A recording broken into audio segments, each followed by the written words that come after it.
When God completes a work, no enemy can stop it. And when his word is restored, his joy becomes our strength. Welcome to day 113 of the 180-day Bible journey. Today, we stay focused in the face of distraction.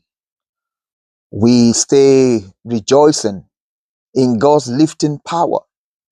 We embrace his word with understanding. We rely on Christ for deliverance and his word with us.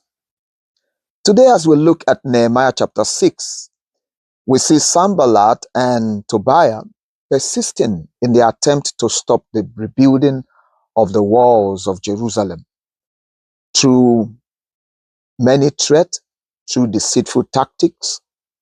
But Nehemiah kept focused on the work. He did not allow the distractions until everything was completed.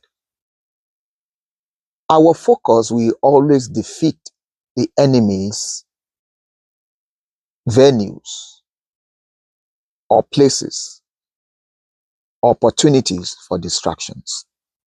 As long as we stay focused, we will complete our mission in Jesus' name.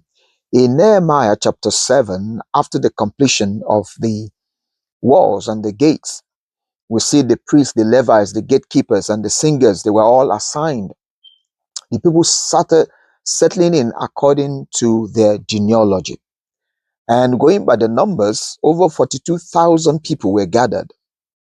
We had over 7,000 servants, and singers were over 200. And all this family, they brought the gold, the silver, their garments, and their materials to complete even the building that they had started. We see, God restores not only walls, but he also restores identity. He also restores the order among his people. In Nehemiah chapter 8, the people gathered to hear the law being read by Ezra, the priest.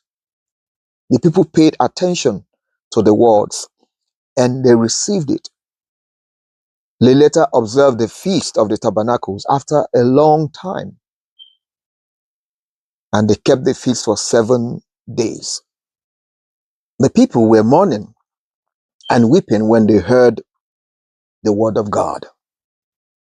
Understanding God's word brings both conviction and joy. In the book of Psalms 113, the psalmist says, from the rising of the sun to the going down, the Lord's name will be praised. And then he emphasized that God is higher than all the nations and that none can be compared to him. God is the one who lifts up and is the one who makes the barren woman to be a joyful mother of children. God will always exalt the lowly and is the one who transforms their story. That will be our portion and that will be our testimony in Jesus' name. As we look into the New Testament in Romans chapter 7, Apostle Paul continued his dialogue about sin and grace and the law.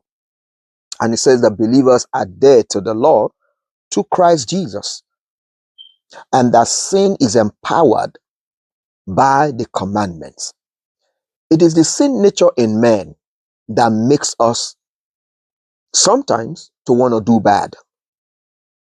There is a struggle within us to either do evil or to do good. But thanks be unto God, we have deliverance through Jesus Christ. He's the one who gives us the ability to live above sin. The law exposes sin, but only Christ delivers from it.